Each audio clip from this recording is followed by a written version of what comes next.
gbójú ń bẹ̀ o ìròyìn Ofeege lásán ni iléeṣẹ́ ọlọ́pàá ìpínlẹ̀ Ọ̀yọ́ ní ìròyìn Ofeege ni ìròyìn tí àwọn kan gbé káàkiri pé ọ̀kan lára àwọn akẹ́kọ̀ọ́ ti kú sí àkàtà àwọn ajínigbé.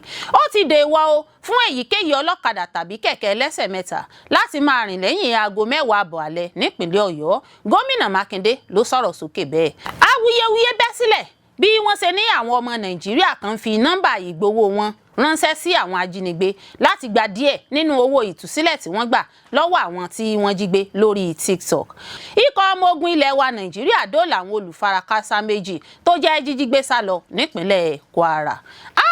Àwọn agbébọn sekọlu sílùú Ondo ṣe ọ̀pọ̀ àwọn olùgbé ìlú léṣe wọ́n sì tún jí ọmọ pásítọ̀ ọmọkùnrin ọmọ ọdún 9 sá lọ. Ohun ojú wa lójú ń rí o. Ìgbákejì alága ìjọba ìbílẹ Èkìtì tí ó jíra rẹ̀ gbé dèrò àtìmọ́lé ọlọ́pàá. Àwọn jànduku agbébọn ṣekọlù sí ibùdó àwọn ọmọ ológun ní Mandaragirau. Wọ́n ṣekú pa ọmọ ogun mejo tí àwọn míì sì farapa. Olórí Olúwaṣìndáráyọ̀ nínú ayé tèmi ni oníròyìn yìí. Ẹ gbọ́ àtúpalẹ̀ àwọn ìròyìn náà lẹ́kùnrẹ́rẹ́. Ẹ káàbọ̀ sí ìkànnì Drive TV. Fún ìgbà àkọ́kọ́ ẹ gbìyànjú láti like, share, subscribe kẹ́ ẹ lè máa gbádùn wa lóòrèkóòrè. Ẹ gbójú ń bẹ̀ o ìròyìn Ofeege lásán ni iléeṣẹ́ ọlọ́pàá ìpínlẹ̀ Ọ̀yọ́ ní ìròyìn Ofeege ni ìròyìn tí àwọn kan gbé káàkiri pé ọ̀kan lára àwọn akẹ́kọ̀ọ́ ti kú sí àkàtà àwọn ajínigbé. Iléeṣẹ́ ọlọ́pàá ìpínlẹ̀ Ọ̀yọ́ ti kéde pé ìròyìn Ofeege ní ìròyìn kan tó ń lọ káàkiri pé ọ̀kan lára àwọn ọmọ ilé ẹ̀kọ́ tí àwọn ajínigbé jí gbé lákòókò ìkọlù tí wọ́n ṣe sí ilé ẹ̀kọ́ mẹ́ta ní ahoro ẹ̀sìn ẹ̀lẹ̀ ní agbègbè ìjọba ìbílẹ̀ Oríire ti kú. Agbẹnusọ fún iléeṣẹ́ ọlọ́pàá ìpínlẹ̀ Ọ̀yọ́ DSP Àyànládé Ọláyínká ló sọ èyí nínú àtẹ̀jáde kan tó fi síta ní ọjọ́ Ẹtì. Gẹ́gẹ́ bí alukoro iléeṣẹ́ ọlọ́pàá sì sọ, ó ní iṣẹ́ ọwọ́ àwọn tó máa ń gbé ìròyìn Ofeege káàkiri lásán ni.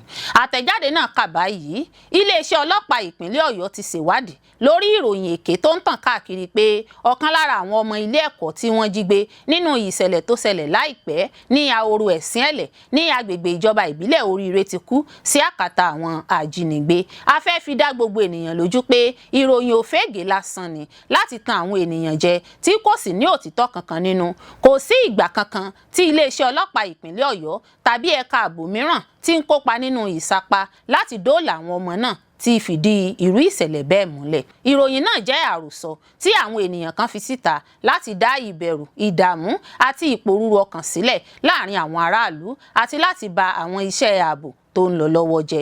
Irú ìròyìn bẹ́ẹ̀ kì í ṣe ìròyìn tó bófin mu. Ó máa ń ṣèrànwọ́ fún àwọn ọ̀daràn àti àwọn jànduku ni láti mú ìbẹ̀rù àti ìdààmú bá àwọn aráàlú. Iléeṣẹ́ ọlọ́pàá náà tún sọ pé gbogbo àwọn ẹ̀ka ààbò tó yẹ ń ṣiṣẹ́ papọ̀ láti rí i dájú pé wọ́n dóòlà àwọn ọmọ tí wọ́n jí gbé náà pẹ̀lú ìmọ̀ tó péye, ọgbọ́n inú àti ìfarabalẹ̀. Ó fi kún pé pínpín ìròyìn èké káàkiri lákòókò tó ṣe pàtàkì bí èyí lè ba àwọn ìgbìyànjú tó ń lọ jẹ́, yóò sì mú ìbànújẹ́ bá àwọn ìdílé tí ọ̀rọ̀ náà kàn, bẹ́ẹ̀ ni yóò tan gbogbo aráàlú jẹ. Nítorí náà iléeṣẹ́ ọlọ́pàá ìpínlẹ̀ Ọ̀yọ́ ti kìlọ̀ gidigidi fún àwọn ènìyàn, àwọn blọ́gà, àwọn olókìkí lórí ayélujára, àwọn olùdásílẹ̀ ìkànnì àti àwọn iléeṣẹ́ ìròyìn pé kí wọ́n má ṣe gbé àwọn ìròyìn tó ní í ṣe pẹ̀lú ọ̀rọ̀ ààbò láìṣèwádìí kíkún. Wọ́n sọ pé pínpín ìròyìn èké pàápàá jùlọ àwọn ìròyìn tó lè fa ìbẹ̀rù tàbí ìpayà láwùjọ jẹ́ ohun tí kò bófin mu tí kò sì yẹ. Iléeṣẹ́ ọlọ́pàá náà tún bẹ̀ gbogbo iléeṣẹ́ ìròyìn, àwọn blọ́gà àti àwọn olùdásílẹ̀ ìkànnì lórí ayélujára pé kí wọ́n ṣiṣẹ́ wọn pẹ̀lú ìmọ̀ tó péye àti ìfarabalẹ̀, kí wọ́n sì yàgò fún gbígbé ìròyìn Ofeege tó máa ń mú ìbẹ̀rù lọ́wọ́ látàrí èrè tí wọ́n ń wá. DSP Àyànládé wá rọ gbogbo aráàlú pé kí wọ́n kọ etí ọ̀gbọ́n sí ìròyìn náà pátápátá, kí wọ́n sì máa wo ìkànnì ìbánisọ̀rọ̀ ọlọ́pàá Nàìjíríà àti àwọn ẹ̀ka ìjọba tó ní àṣẹ nìkan fún ìròyìn òdodo. Iléeṣẹ́ ọlọ́pàá ìpínlẹ̀ Ọ̀yọ́ wá fi dá àwọn aráàlú lójú pé àwọn sì dúró ṣinṣin lórí ètò ààbò àti àlàáfíà gbogbo ènìyàn. Àwọn ó sì máa jẹ́ kí àwọn ènìyàn mọ̀ gbogbo bí nǹkan kan bá ṣe ń lọ. Ó ti dèwọ̀ o fún èyíkéyìí ọlọ́kadà tàbí kẹ̀kẹ́ ẹlẹ́sẹ̀ mẹ́ta láti máa rìn lẹ́yìn aago 10 àbọ̀ alẹ́ nípínlẹ̀ Ọ̀yọ́. Gómìnà Makinde ló sọ̀rọ̀ sókè bẹ́ẹ̀. Gómìnà Gómìnà ìpínlẹ̀ Ọ̀yọ́ onímọ̀-ẹ̀rọ Ṣèyí Mákindé ti buwọ́lu òfin kan tí wọ́n pe àmì ìdánimọ̀ rẹ̀ ní 002 ti ọdún 2026 lọ́jọ́ Ẹtì Friday ọjọ́ 5 oṣù kẹfà, èyí tí wọ́n ní yóò ṣiṣẹ́ lórí fífi orúkọ àwọn ohun ìrìnsẹ̀ sílẹ̀ láti ṣèrànwọ́ fún ìdánimọ̀ àwọn ohun ìrìnsẹ̀ náà àti lílọ bíbọ̀ wọn jákèjádò ìpínlẹ̀ Ọ̀yọ́ nípasẹ̀ ìlànà tuntun ọ̀hún. Gómìnà kéde rẹ̀ pé gbèdéke yóò wà fún àwọn tó ń fi máńsíìnì gúngùn fi ṣiṣẹ́ ṣe tí a mọ̀ sí ọlọ́kadà, ìgbà àti àkókò tí wọ́n ó fi máa ṣiṣẹ́ lásìkò yìí. Gómìnà kéde rẹ̀ pé láti aago 10 àbọ̀ alẹ́ sí 5 àbọ̀ ìdájí ni kí wọ́n ó máa fi ṣiṣẹ́. Ó ní ìgbésẹ̀ náà kò sẹ̀yìn bí nǹkan ṣe rí lásìkò yìí ní ti ètò ààbò ìlú, ní pàtàkì jùlọ ìgbìyànjú ìjọba láti gba àwọn akẹ́kọ̀ọ́ àti olùkọ́ tí wọ́n wà nígbèkùn àwọn ajínigbé agbébọn fún bíi 20 báyìí kalẹ̀. Nínú ọ̀rọ̀ rẹ̀ níbi ìjókòó àpérò pàtàkì kan tí ó wáyé lọ́fíìsì rẹ̀ nílé ìjọba tó wà lágòdì nílùú Ìbàdàn, Mákindé ní ìgbésẹ̀ ìlànà tuntun náà ló wà ní ìbámu pẹ̀lú òfin ìgbòkègbodò ọkọ̀ nípínlẹ̀ Ọ̀yọ́. Gómìnà ní àwọn kíyèsí pé àwọn ọlọ́kadà àti oníkẹ̀kẹ́ márúwá ẹlẹ́sẹ̀ mẹ́ta tí wọn ò fi orúkọ sílẹ̀ ní àwọn oníṣẹ́ ibi máa ń lò láti fi ṣèkọlù ṣiṣẹ́ ibi láwọn agbègbè tó wà yíká ìpínlẹ̀ Ọ̀yọ́. Àmọ́ lọ́wọ́ báyìí nípasẹ̀ ìlànà tuntun yìí yóò ṣòro fún àwọn oníṣẹ́ ibi náà láti rí iṣẹ́ ṣe torí èyíkéyìí ọ̀kadà tàbí kẹ̀kẹ́ ẹlẹ́sẹ̀ mẹ́ta tí wọ́n bá fura sí, àwọn agbófinró yóò lè ṣe ìwádìí wọn. Ó ní ìlànà tuntun yìí yóò koro ojú sí àwọn ohun ìrìnsẹ̀ tí wọn ò fi orúkọ sílẹ̀. Bákan náà ni yóò gbógun ti wíwà rẹ̀ tí yóò tako òfin ìrìnnà ojú pópó. Mákindé ní ìjọba ti gbé agbára wọ àjọ elétò ààbò ojú pópó láti fi gbòòrò òfin gbé ẹnikẹ́ni tí wọ́n bá kẹ́fín tó tàpá sí ìlànà òfin tuntun ọ̀hún. Gẹ́gẹ́ bí ó ṣe wí, ó ní ìlànà tuntun náà ni láti gbógun ti ìwà ọ̀daràn àti gbígbójú àgàn sí ìwàkiwà láti lè mú kí ààbò tó gbópọn wà fún àwọn èèyàn ìpínlẹ̀ Ọ̀yọ́. Gómìnà Mákindé wá rọ àwọn èèyàn ìpínlẹ̀ Ọ̀yọ́ láti ṣiṣẹ́ pọ̀ pẹ̀lú ìjọba rẹ̀ àti pẹ̀lú àwọn àjọ elétò ààbò bákan náà kí wọ́n sì ní ìgbàgbọ́ nínú ìṣèjọba rẹ̀. Ó ní tí wọ́n bá kẹ́fìn nǹkan tàbí fura sí nǹkan kan kí wọ́n ó ta àwọn àjọ elétò ààbò lólobó. Àwọn àjọ náà ó ṣe iṣẹ́ wọn bí ó ti tọ́ àti bí ó ti yẹ. Ẹ̀wẹ̀, gómìnà kò ṣàìsọ ní ti àwọn akẹ́kọ̀ọ́ àti àwọn olùkọ́ tó wà nígbèkùn àwọn ajínigbé fún bíi 20 báyìí. Ó ní ìgbìyànjú àti ìgbésẹ̀ ìjọba ò kéré láti gba àwọn èèyàn náà sílẹ̀ láhàámọ́. Ó ní àwọn ń ṣiṣẹ́ takuntakun lórí rẹ̀ tí àwọn sì gba Ọlọ́run gbọ́ pé láìpẹ́ àwọn èèyàn náà yóò padà dé láyọ̀ àti ní àlàáfíà.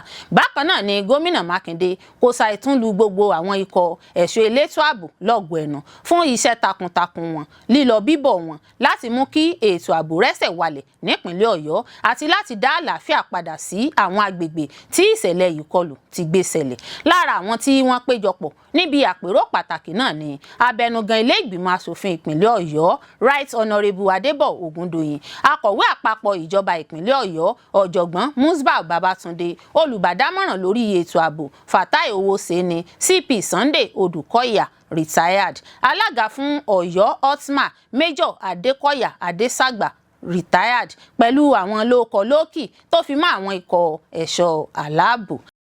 Awuyewuye bẹ́ sílẹ̀ bí wọ́n ṣe ní àwọn ọmọ Nàìjíríà kan fi nọ́mbà ìgbowó wọn ránṣẹ́ sí àwọn ajínigbé láti gba díẹ̀ nínú owó ìtúsílẹ̀ tí wọ́n gbà lọ́wọ́ àwọn tí wọ́n jí gbé lórí TikTok.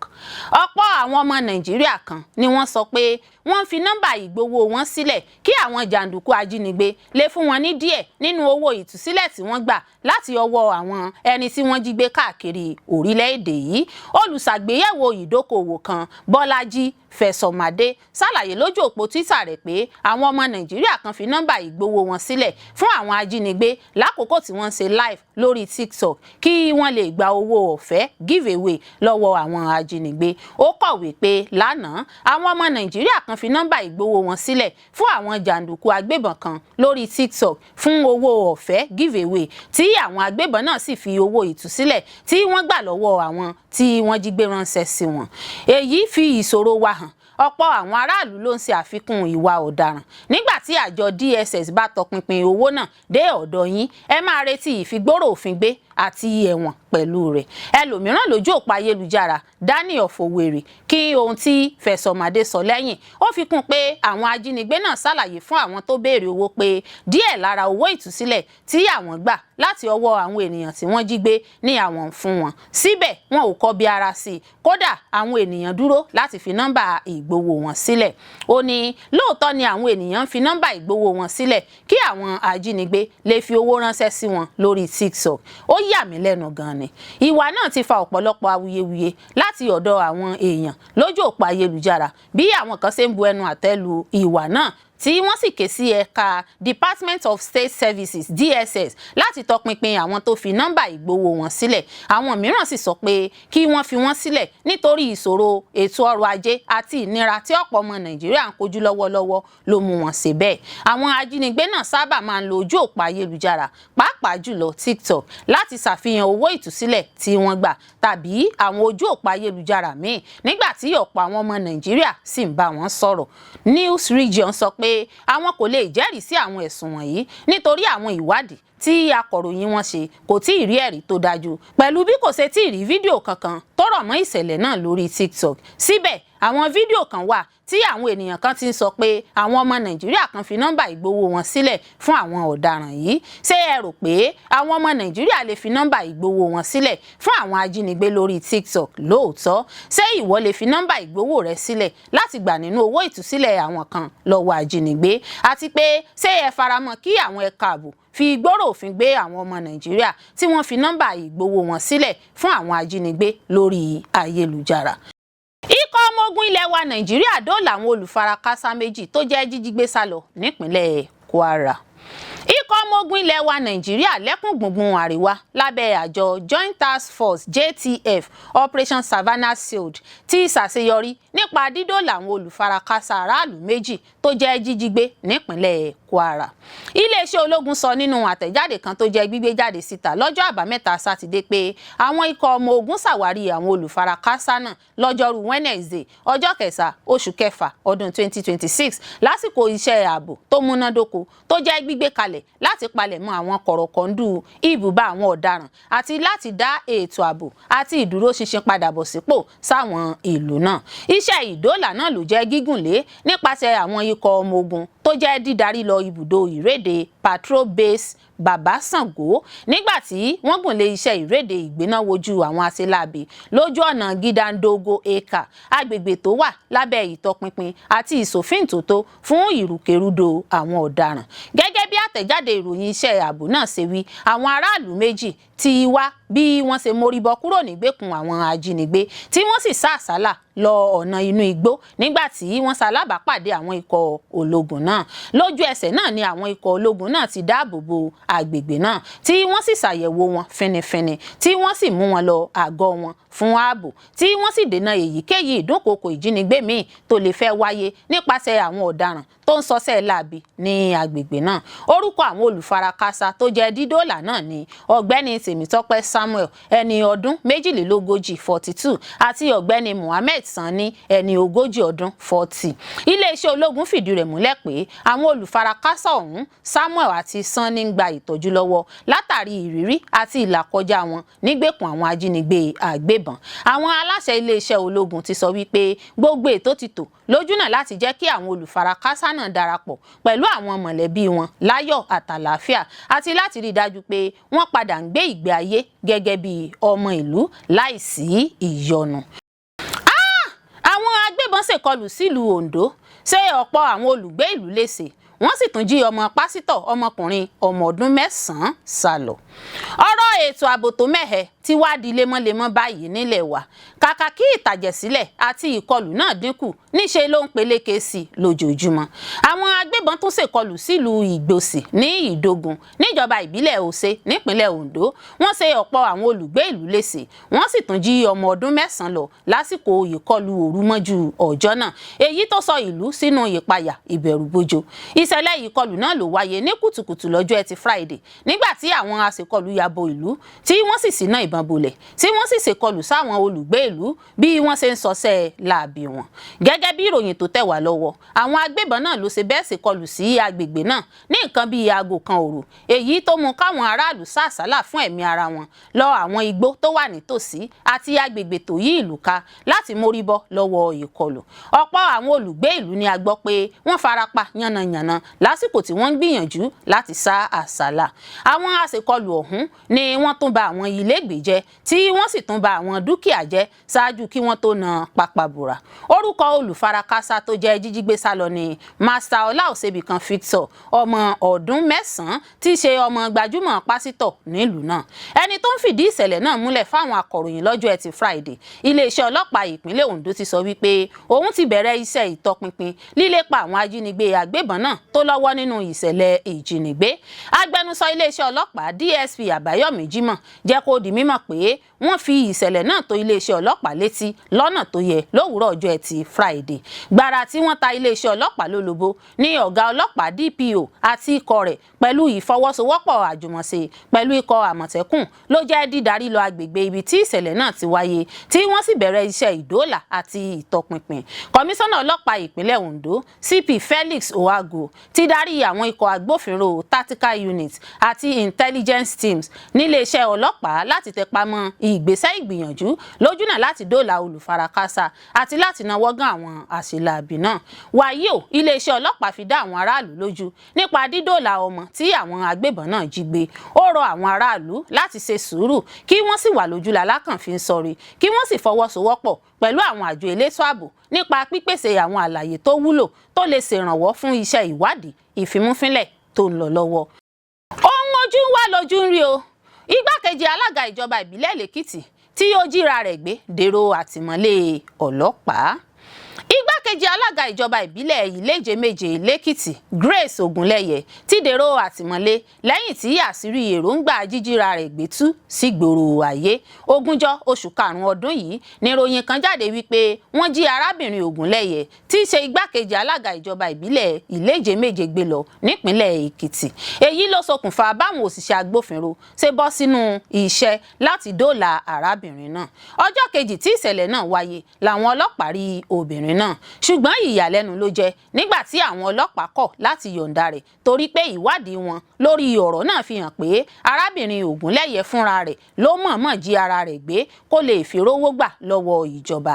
Wọ́n ní látàrí pé òun náà fẹ́ jẹ́wọ́ ìjọba ló ṣe dágbọ́n gbìmọ̀pọ̀ jí ara rẹ̀ gbé. Lẹ́yìn ọ̀pọ̀ ìwádìí àti ìfimúfínlẹ̀, igbákejì alága ìjọba ìbílẹ̀ Ìléje-Méje náà àti àwọn méjì míì padà dèrò ilé ẹjọ́ magistrate tó wà nílùú Àdó Èkìtì.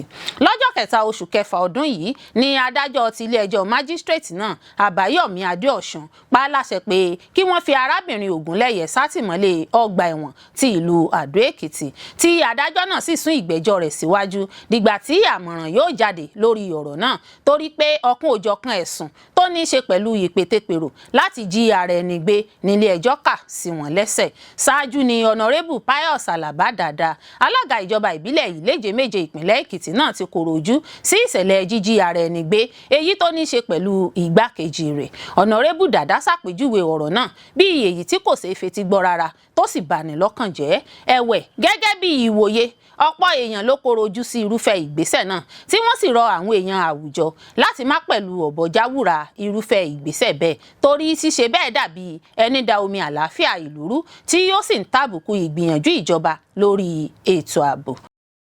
Àwọn jànduku agbébọn ṣekọlu sí ibùdó àwọn ọmọ ológun ní Mandaragirau. Wọ́n ṣekú pa ọmọ ogun mẹ́jọ tí àwọn míì sì farapa ìyà. Àwọn jànduku Boko Haram ṣekọlu sí ibùdó àwọn ọmọ ogun Nàìjíríà ní Mandaragirau lábẹ́ 25 Brigade Sector 2 ní ìjọba ìbílẹ̀ Biu ní ìpínlẹ̀ Borno ní àárọ̀ kùtùkùtù ọjọ́ Ẹtì. Wọ́n ṣekú pa ọmọ ogun 5 àti ọmọ ẹgbẹ́ Civilian Joint Task Force CJTF 3 tí wọ́n wà lẹ́nu iṣẹ́. Nígbà tó ń jẹ́rìí sí ìṣẹ̀lẹ̀ náà nínú àtẹ̀jáde kan ní ọjọ́ Ẹtì, alákòóso alábòjútó ìròyìn ní iléeṣẹ́ àpapọ̀ Joint Task Force ní àríwá ìlà oòrùn Operation Adenkai Lieutenant Colonel Haruna Sani sọ pé àwọn ọmọ ogun tó wà ní ibùdó náà ṣàkóso ìkọlù náà dáadáa pẹ̀lú bí ojú ọjọ́ ṣe rí àti òjò tó ń rọ̀ lákòókò ìṣẹ̀lẹ̀ náà. Ó ní àwọn ọmọ ogun Forward Operating Base FOB Mandaragirau lábẹ́ 25 Brigade ti Sector 2 Operation Adenkai ṣàṣeyọrí láti dènà ìkọlù àwọn jàǹdùkú náà ní kùtùkùtù òwúrọ̀ láìka ojú ọjọ́ tó dúdú sí àti àìríran dáadáa tó ṣẹlẹ̀ nítorí ìjì líle àti òjò ńlá. Àwọn jàǹdùkú náà bẹ̀rẹ̀ ìkọlù náà ní nǹkan bíi aago 7 òwúrọ̀. Wọ́n sì gbìyànjú láti wọ àwọn apá kan ní ibùdó FOB náà lábẹ́ ojú ọjọ́ tó dúdú. Àwọn ọmọ ogun wa kojú ìkọlù náà pẹ̀lú àfihàn tó lágbára. Wọ́n sì dá àwọn jàǹdùkú náà dúró, wọ́n tún pa ọ̀pọ̀lọpọ̀ wọn lára. Ìfèsì sí ìkọlù yìí fi ìfaradà àwọn ọmọ ogun FOB Mandaragirau hàn pẹ̀lú ìgboyà àwọn ọmọ ogun. Ó fi kún pé ó ṣeni láàánú pé lákòókò ìkọlù náà àwọn ọmọ ogun akíkanjú 5 fi ẹ̀mí wọn rúbọ lójú ìjà líle ojúkojú náà nígbà tí àwọn ohun èlò kan náà tún bàjẹ́ lákòókò ìjà náà. Operation Adinkai ń bu ọlá fún ìgboyà àti ìṣọ̀kan gbogbo àwọn ọmọ ogun àti òṣìṣẹ́ tó dúró gbọ̀n lákòókò ìkọlù tó lágbára náà. 3 lára àwọn ọmọ ẹgbẹ́ CJTF náà tún dágbére fáyé lákòókò ìjà náà nígbà tí àwọn tó farapa jẹ́ gbígbé pẹ̀lú ọkọ̀ òfurufú láti gba ìtọ́jú tó yẹ tí wọ́n sì ti ń wà ní ipò tó fọkànbalẹ̀ báyìí. Ó tún fi dá àwọn aráàlú lójú pé àwọn ọmọ ogun ti ṣàkóso ibùdó FOB náà, wọ́n sì ti ń bójú tó agbègbè náà nígbà tí àwọn iṣẹ́ àyẹ̀wò àti ìfìdímúlẹ̀ ààbò sì ń tẹ̀síwájú. Ó ní ìjákulẹ̀ tó ń bá ìkọlù yìí ti fi hàn pé ìrètí àwọn jàǹdùkú ti ń dínkù sí níwọ̀n bí wọ́n ṣe ń pàdánù pẹ̀lú àwọn ìkọlù tí wọ́n ń ṣe. Gbogbo àwọn ìgbésẹ̀ tó yẹ ni a ti gbé láti dáàbò bo àwọn àwùjọ pẹ̀lú fífi àwọn ọmọ ogun míì àti àwọn ohun èlò ogun pàtàkì ṣọwọ́ sí agbègbè àríwá ìlà oòrùn. Àwọn orísun ní agbègbè ìjọba ìbílẹ̀ náà tí wọ́n jẹ́rìí sí ìṣẹ̀lẹ̀ náà sọ fún àwọn akọ̀ròyìn pé àwọn jàǹdùkú náà yabo ibùdó àwọn ọmọ ogun náà, wọ́n sì ṣiṣẹ́ fún bíi wákàtí kan láìsí ìdènà lẹ́yìn òjò ńlá. Ààrẹ Borno South Youth Alliance Samaila Kaigama tún jẹ́rìí sí ìkọlù náà. Ó sọ fún Punch pé kì í ṣe ibùdó àwọn ọmọ ogun nìkan ni wọ́n ṣèkọlù sí. Ó ní bẹ́ẹ̀ ni ìkọlù náà ṣẹlẹ̀. Wọ́n yabo ibùdó náà, wọ́n sì pa ọ̀pọ̀ ọmọ ogun. Kì í sì ṣe ibẹ̀ nìkan ṣoṣo ni wọ́n kọlù. Ó wá rọ ìjọba láti mú àwọn ìgbésẹ̀ ààbò gbópọn sí i kí wọ́n sì ní ìbáṣepọ̀ pẹ̀lú àwọn ènìyàn àwùjọ láti lè ní ìmọ̀ nípa ọ̀rọ̀ àwọn apànìyàn náà. Ó ní ìjọba gbọ́dọ̀ pèsè ààyè fún àwọn ẹni tó ní ìmọ̀ tó yẹ láti jíròrò lórí ọ̀nà àbáyọ sí àìlera ètò ààbò. Gẹ́gẹ́ bí wọ́n ṣe dá ẹgbẹ́ aṣọ́gbó sílẹ̀, wọ́n gbọ́dọ̀ ṣètò irúfẹ́ rẹ̀ ní ìpele ìpìlẹ̀ tí kò ní sí lábẹ́ ìjọba. Nípasẹ̀ àwọn ènìyàn wọ̀nyí, irú àwọn ìkọlù bẹ́ẹ̀ yóò dínkù. Fálànà tako sísan owó ìdóòlà ransom fún àwọn ajínigbé. Ó rọ ìjọba láti lo ìmọ̀ ẹ̀rọ òde òní láti kápá ìṣòro ètò ààbò. Gbajúgbajà ajàfẹ́tọ̀ọ́ ọmọnìyàn àti agbẹjọ́rò àgbà nílẹ̀ Nàìjíríà SAN Fẹ́mi Fálànà ti pè ìjọba àpapọ̀ láti wá ojútùú nípasẹ̀ ìmọ̀ ẹ̀rọ òde òní sí ètò ààbò láti kápá ìjínigbé àti ìwà ipá mìíràn ní orílẹ̀-èdè yìí. Fálànà òun ló tako mímáa san owó ìdóòlà ẹ̀mí fún àwọn ajínigbé torí nípasẹ̀ bẹ́ẹ̀ ni àwọn agbébọn náà ń lágbára sí i ní ìṣòro ètò ààbò sì ń pọ̀ sí i. Agbẹjọ́rò àgbà náà nígbà tó ń sọ̀rọ̀ lórí gbajúgbajà ètò kan lórí ìkànnì TVC News lọ́jọ́bọ̀ Thursday, Fálànà ṣàpẹẹrẹ ìdí tí ìjínigbé fi di ohun tó wọ́pọ̀. Ó ní àwọn èèyàn ń san owó ìdásílẹ̀ kí wọ́n tó lè gba àwọn ènìyàn wọn là, tó sì ṣàpèjúwe ìgbésẹ̀ náà gẹ́gẹ́ bí ohun tí kò yẹ àti ohun tó kó bá ètò ààbò ní Nàìjíríà. Gẹ́gẹ́ bí ó ṣe sọ, sísan owó ìdásílẹ̀ fún àwọn ẹgbẹ́ agbésùnmọ̀mí àwọn ọ̀daràn ní ìmísí àti agbára lọ́nà àti rówó ra ohun ìjà olóró láti máa tẹ̀síwájú iṣẹ́ búburú wọn. Ó ní báwo ni àwọn ọ̀daràn ṣe máa béèrè pé kí ènìyàn tàbí ìjọba san owó ìdóòlà kí wọ́n tó lè gba àwọn ènìyàn wọn sílẹ̀. Ó fi kún pé sísan irúfẹ́ owó ní ríró wọn lágbára ló sì mú kí ẹ̀ṣẹ̀ náà túbọ̀ gbilẹ̀. Fálànà ní ìmọ̀ ẹ̀rọ òde òní ní àwọn ọ̀nà míì tó dára ju sísan owó ìdóòlà fún ajínigbé lọ. Ó ṣàlàyé pé àwọn ohun èlò bíi apps lórí fóònù àti àwọn ẹ̀rọ ìtọpasẹ̀ onínọ́mbà lè ran àwọn àjọ ẹ̀ṣọ́ elétò ààbò lọ́wọ́ láti mọ ibi tí àwọn ọ̀daràn wà, láti fi hàn pé ìmọ̀ ẹ̀rọ lè ṣiṣẹ́ dáadáa. Fálànà ní nípa ìmọ̀ ẹ̀rọ a lè mọ ibi tí àwọn òṣìṣẹ́ wa gbé ń ṣiṣẹ́ lọ́wọ́ nípasẹ̀ fóònù alágbèéká tí a gbọ́ ìròyìn tí kò tọ́ nípa bí wọ́n ṣe ń ṣiṣẹ́. Agbẹjọ́rò àgbà náà tún tọ́ka sí ìṣẹ̀lẹ̀ ọdún 2020 nígbà tí wọ́n gba ọmọ orílẹ̀-èdè Amẹ́ríkà kan lọ́wọ́ àwọn ajínigbé ní Nàìjíríà láì san owó ìdóòlà tàbí gba owó ìdóòlà lọ́wọ́ ìjọba Amẹ́ríkà. Fálànà ní ìmọ̀ ẹ̀rọ àti àbójútó ga jùlọ ló jẹ́ kí àwọn agbófinró òkè òkun mọ ibi tí ẹni náà wà kí wọ́n sì ṣe iṣẹ́ ìgbàlà náà láṣeyọrí. Ó wá rọ ìjọba Nàìjíríà láti mú ìfọwọ́sowọ́pọ̀ ààbò pẹ̀lú àwọn orílẹ̀-èdè mìíràn lágbára sí i kí wọ́n sì wá ìdánilẹ́kọ̀ọ́ àti ìrànlọ́wọ́ ìmọ̀ ẹ̀rọ láti ọ̀dọ̀ àwọn ìjọba òkè òkun, pàápàá jùlọ láti ṣe ìgbàlà àwọn ẹni tí wọ́n jí gbé àti gbígbógun ti ìgbésùnmọ̀mí. Fálànà tẹnumọ́ pé Nàìjíríà gbọ́dọ̀ gbésẹ̀ kúrò nínú ìgbékalẹ̀ lórí sísan owó ìdóòlà fún àwọn ajínigbé kí wọ́n sì gbọ́nwọ́ sí ìmúlò agbára ìmọ̀ ẹ̀rọ àti ọ̀nà tó bá ìgbà mu láti lè dojúkọ ìjínigbé àti àìlera tó mú ètò ààbò Nàìjíríà. Ó ní Nàìjíríà ò lè máa ná ọ̀pọ̀ bílíọ̀nù náírà sí owó agbésùnmọ̀mí látàrí àti dóòlà àwọn èèyàn wa kí a sì tún máa yọ ayọ̀ pé wọ́n ti dá àwọn èèyàn wa sílẹ̀ láì mọ̀ pé à ń ṣe àkóbá fún ètò ààbò ilẹ̀ wa ni. Fálànà ní kàkà bẹ́ẹ̀ ohun tó yẹ ká dojúkọ ni bí a ṣe lè dènà àwọn ọ̀daràn wọ̀nyí àti bí a ṣe lè ṣẹ́gun wọn.